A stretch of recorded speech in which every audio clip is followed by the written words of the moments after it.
how do we sell more? How do you make more money in a business or in a career, right? So number one, the easiest way of doing that typically is through upsells, right? So if you sell food, let's say you sell burgers, very easy.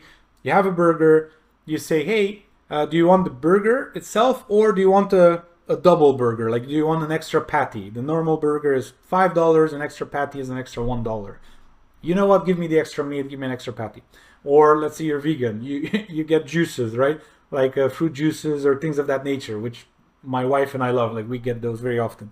So you get the fruit juice, and they say, have standard fruit juice, $5, add double fruit for an extra 50 pence. You know, you're like, of course I want double fruit for an extra 50 pence.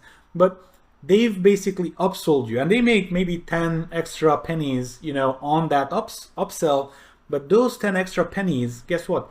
Everyone gets, right? Like, everyone gets the extra fruit because it's so cheap, or the extra patty of meat or whatever. It's a very easy upsell. So you do the same thing in services. If you're selling, let's say, marketing services, you say, hey, we can do your SEO.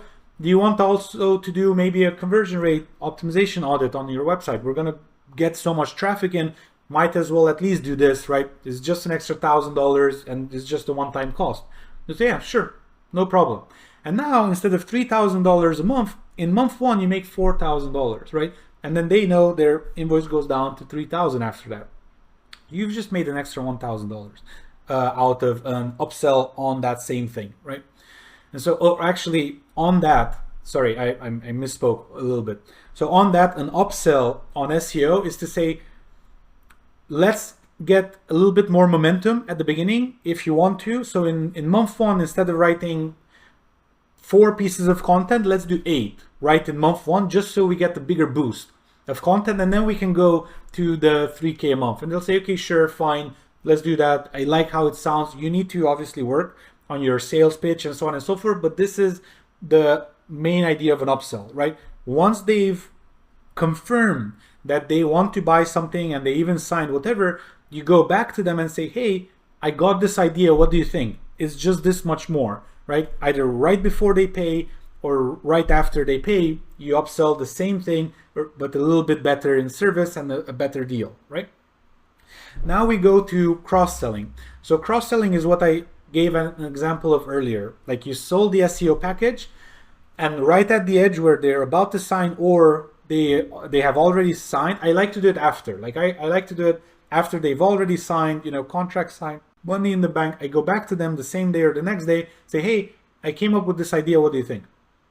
And so what you can upsell is conversion rate optimization, pay-per-click, PR, link building, anything like that, like anything else that's relevant to you, what you already sold. If you're selling burgers, you know, they bought the burger, you know, you've already inputted it, and you ask, would you like fries with your burger, right? And say, yes, of course, sure. Or would you like a soft drink with your burger? Or anything like that, or something else. And so you keep pitching them, you keep pitching them. It's the same with everything else you sell.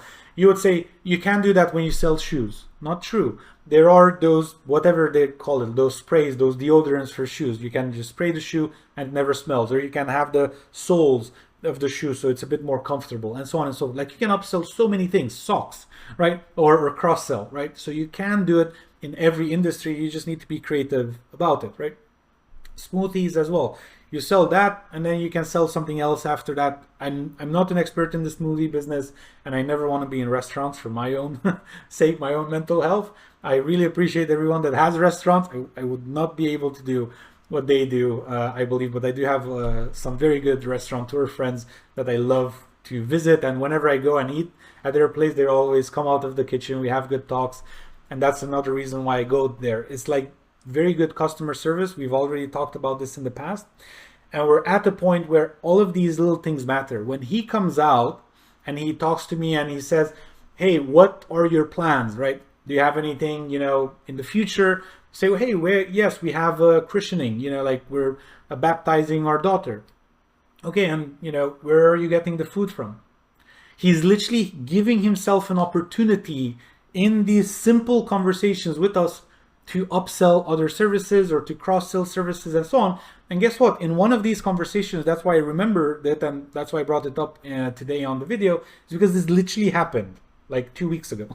We had this conversation. We went to a restaurant. The restaurateur was there. He came out. He talked to us. Right? We know the guy for a while now, and we literally reserved his services for a Saturday where we're gonna take like an event of 20 people we're gonna host at the restaurant, right? So they've literally upsold us, and it was amazing. It was the most natural thing, but for him, it's more cash flow on that day, right?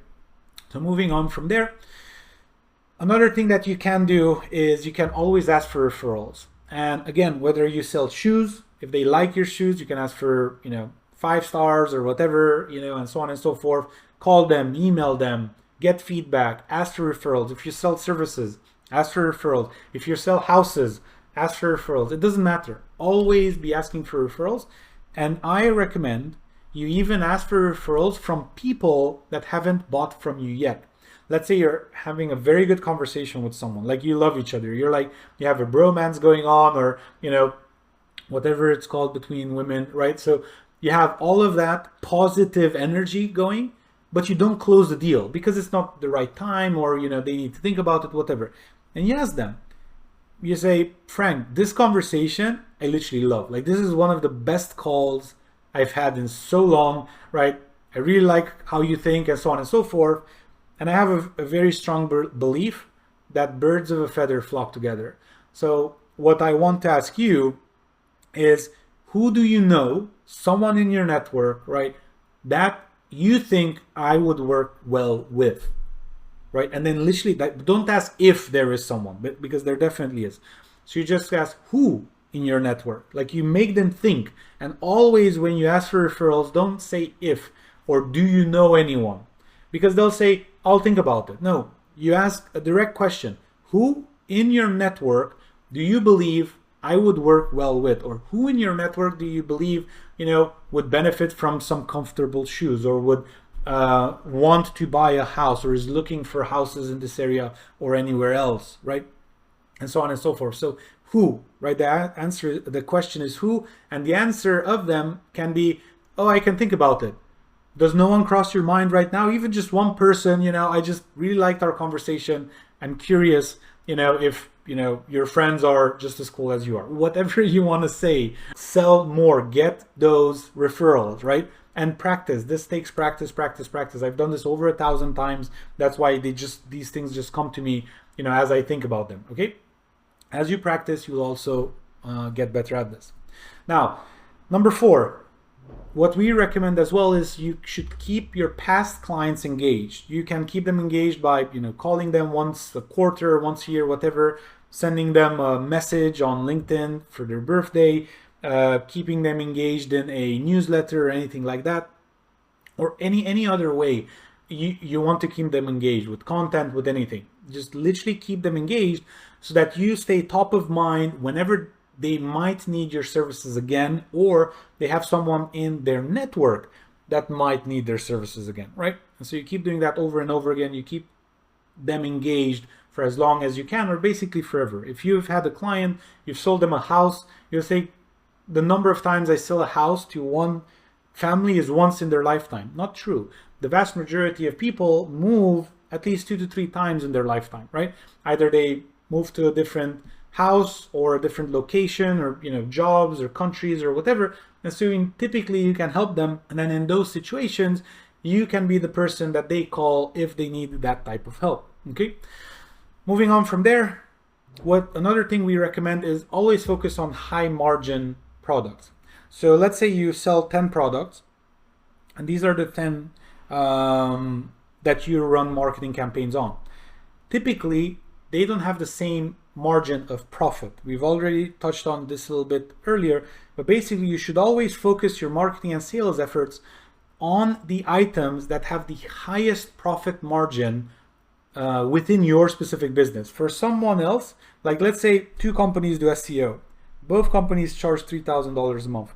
One of them, let's say, gets it done for $1,000 a month. The other one gets it done for $2,000.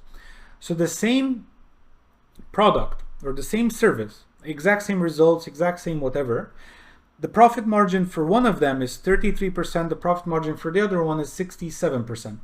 So this company that's selling it for much cheaper, they can or can render the service for much cheaper.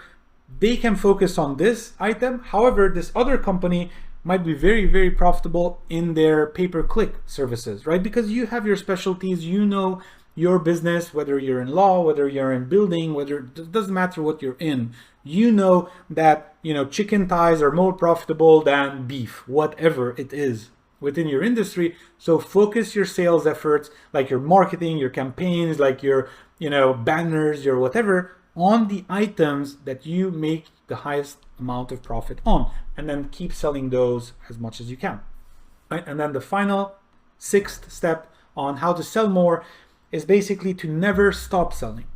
We've made this mistake in our businesses so many times. You know, it's not even funny when I think about it. I'm like, oh gosh, we lost so much revenue as a result of it. Our marketing campaigns tend to be very, very effective because we've done this many times, and I actually own a marketing agency. So when we launch a new company, you typically see skyrockets in sales. Like, we've launched it now, in 1 month or 2 months, we're already a 6-figure company. Before the year end, we're already a 7-figure company. And we've done this over and over and over again, right? And we've done this for clients as well that say, hey, I have a cool idea. I want to launch next month. I need a partner. You know, you can do it. Here's my marketing budget, sales budget. You do it for me. And then we just do it over and over again. So when that happens, what turns out to happen in a business is that there's a very obvious flow in terms of priorities from getting more revenue to managing the operation at the speed and scale at which it has to be managed. A business that has, let's say a marketing business that has 2 clients is very, very different than one that has 20, typically. Very different. Like you can't even note, like there's no semblance of you know, a comparison between the two. And then the 20 client agency is very different to the 200 client agency. You literally need to manage a completely different beast, right, in those 3 spectrums. And I realized, for example, with my companies, with my professional services companies, I prefer the dozens of clients realm. That's what I love. Whenever we're at a few clients, I don't like it because it's too risky. Like, I lose 1 client and then, you know, whatever, 1/3 of my revenue drops, and I don't like that. With dozens, I don't have that risk anymore because I can lose 3-4 clients and I'm still profitable.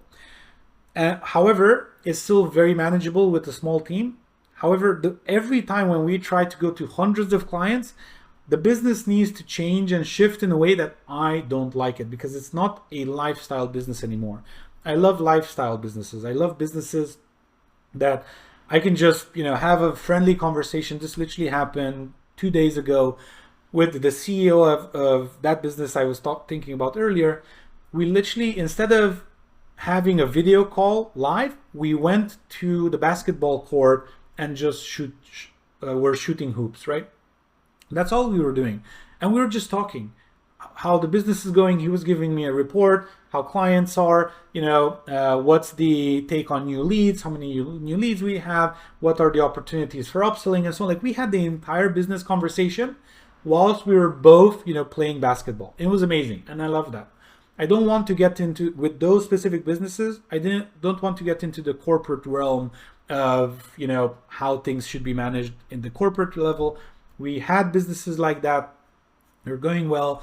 Our clients, most of our clients are in that realm. We're helping them grow like crazy, right? So I understand differences.